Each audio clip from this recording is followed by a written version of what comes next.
Blessed day, viewers, and welcome back to Say Beautiful the podcast. It's not a rock opera. This will be a shorter one, but I wanted to get it out there since I have a few announcements to make, so let's get those out of the way before I start rambling. First, as announced in the last SBtP, to celebrate 50 subscribers, which is actually up to 65 now, I announced a contest to pick my next cover song, and we have a winner.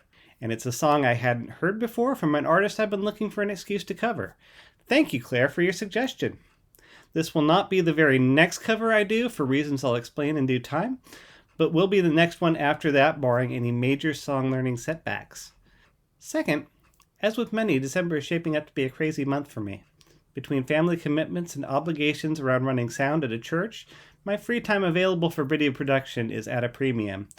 Don't worry, I'm not going dead on you. In fact, I plan to maintain my weekly release schedule, but much of my December content is liable to be recycled material in the form of shorts. I do plan on releasing one original arrangement during December if all goes well, but I'll really get the new content rolling in January after the madness has passed. I had a lot of fun with holiday content on the other channel, but the time constraints for relevant release dates were pretty stressful, and at the end of the day, my mental health comes first.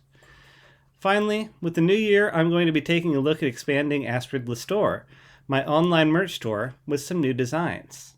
I have things in my head, but I want to take my time and get them right before putting them up on the site. Speaking of which, I'd like to thank those of you who have supported me through the merch store or by feeding my caffeine habit using those links below. I'd also like to thank each one of my subscribers, so thank you Ken, Bob, Bobby, Hammerology, Jeff, Carlin, Richard, Ricardo, Jessica, Wellington, Dr. E. Kreutz, Hen, Bert, Jose, DJ Tater 0109, Terrence, Scott, Colin, and all of you many folks who have your subscriptions hidden. You keep this channel going, as do all of you who have watched, commented, shared, or liked any of my content. On that note, I've been thinking a lot about a comment Jason Mays made in one of his videos. By the way, if you haven't checked out his content or sibling channel Working Class Music, you absolutely should. Not affiliated, but definitely a fan.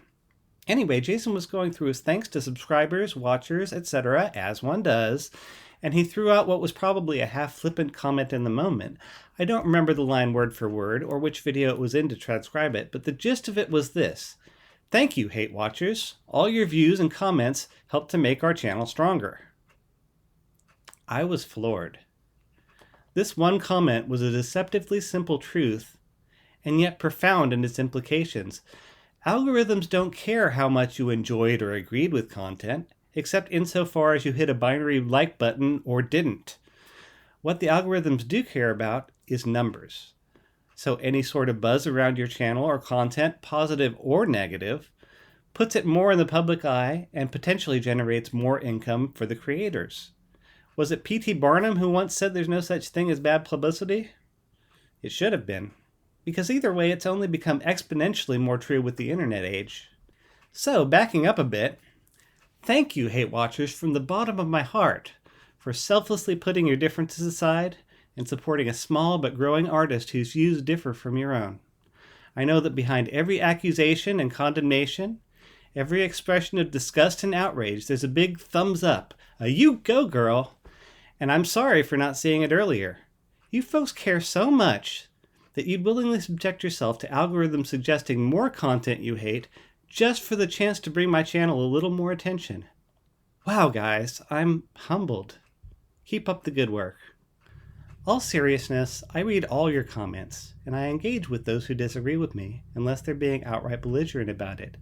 Those cases will be reported, since that's something I will not subject my viewers to, even if I'm mature enough to take it in stride.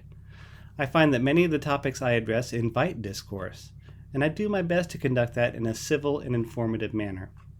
Who knows, maybe we'll end up learning something from each other. A wise man once said, "What's so funny about peace, love, and understanding?"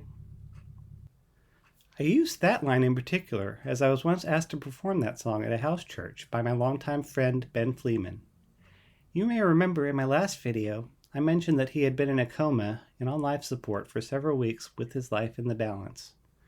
And I asked for your thoughts and prayers. For those of you who obliged me, thank you deeply. I regret to inform you all that shortly after the posting of that video, he passed away. It hit me hard. He was a friend, confidant, collaborator, and spiritual role model since high school. And yet our relationship was never that simple or idyllic. We'd butt heads frequently, and for most of our lives, neither of us was very good at backing down, compromising, or apologizing to the other. So I'm ashamed to say I spent far too much of that precious time disassociating myself from him, or vice versa. The guilt of all those lost chances, all those might-have-beens, hit me like a ton of bricks. I had held out hope against hope that he'd be restored to us, that all the unfinished work would not just be left as a bunch of dangling loose ends. I felt that I, and especially his family, had been robbed. What do you say to someone who's faced with burying their child? Are there even any words? And so I took my usual escape route and self-isolated. Was this healthy? I don't think there's a cut and dry answer, as any coping mechanism can be taken to dangerous extremes. In my case, taking into account my already fragile emotional state due to hormones, I may have been protecting others from me as much as I was protecting myself. It gave me a chance to process the many thoughts and feelings around the sudden passing of one so dear to me, and to distract myself with shows and games when the intensity became too great. And of course, there were a lot of tears. I've learned that tears are your friends, though I'm still self-conscious about crying in public. So sometimes I just need to lock myself behind closed doors and let myself sob. Death hurts, and there's nothing you can really say to make it hurt less. Despite all the platitudes, all the assurances of life everlasting, as far as the evidence of our own senses tells us, that person is no more, and we may never see them, or talk to them, or embrace them again. We could potentially do ourselves far greater emotional damage by putting on a strong face, pretending it's all right, and just burying these feelings to let them fester or explode later. It's not what our deceased loved ones would want, and it's certainly not what our triune God would want. Yes, it sometimes feels selfish. Yes, it sometimes feels like you're making a scene. Do it anyway. Better out than in. Am I a licensed grief counselor? No. But I've seen my share of loss, and I'd like to think I've learned a thing or two about it over the years.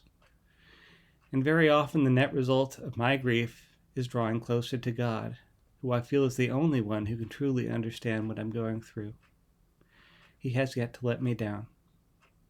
So Ben, of course you'll be missed. This world, and particularly this colorful little corner of it, will never be the same again. But I understand that, much like Enoch, God desired a more intimate closeness with you enough to take you, as we finite earthbound beings might define as before your time. I know you longed for the kingdom. I know you'll be happy and blessed and at peace there. And I know that all this parting is only temporary. So thank you for the time we have. And I thank God that at least we had time to reconcile before you were taken from us. Anyway, here we finally have the reason for delaying the viewer's choice release. In honor of Ben's passing, I've decided the next cover song I take on will be one of his. Though it's weird even calling it a cover, as the legacy of songs he left feels so familiar. I know, I'm trying not to make a habit of every cover being a memorial, but with the timing on this, it just felt right.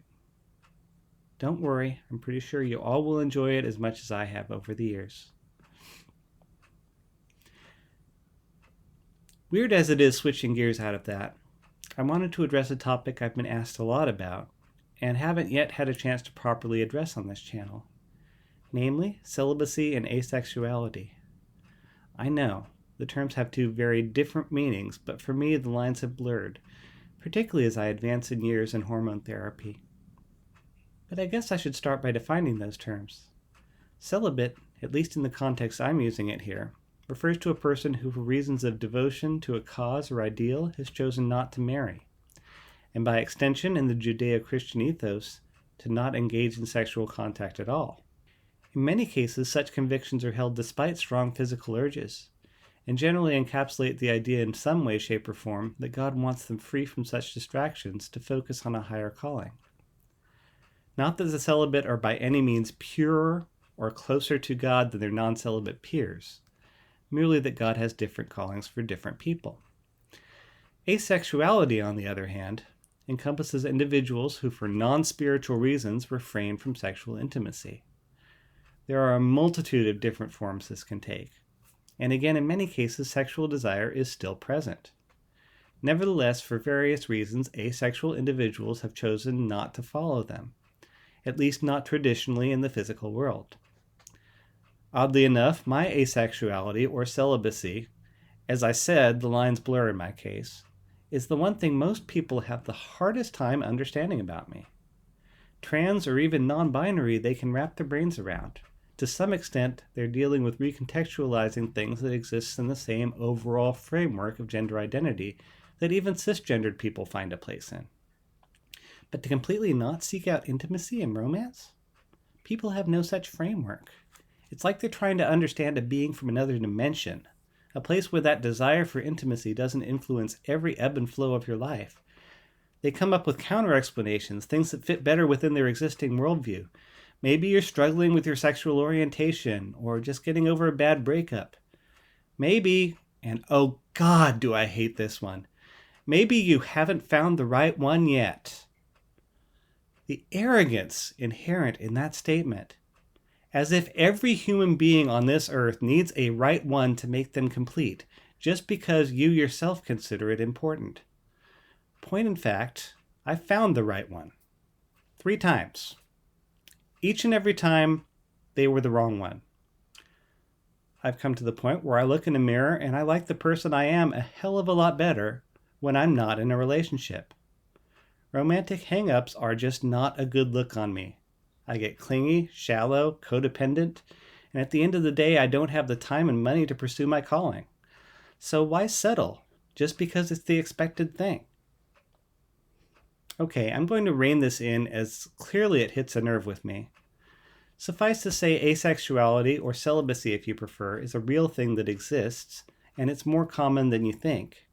More to the point, the asexual community deserves your understanding and your respect. And if the term conversion therapy strikes a nerve with you, I'd ask that you please think twice about finding the right one for your happily single friend. Maybe, just maybe, the right one is already there. Well, that brings us to the end of another podcast. I hope it's been enjoyable, or at least informative. To those of you who have stuck it out till the end, thank you. You can assert your superiority over the rest of those plebes by telling us your all-time favorite video game. As of right now, I'm going to say Star Wars Razor Revenge. Nice little 2002 release for those of you who realize the prequels were just an excuse to make pod racing happen. Of course, that answer will change from day to day or even minute to minute. In any case, I'm Master Lenore, and I'll see you next time. Stay beautiful.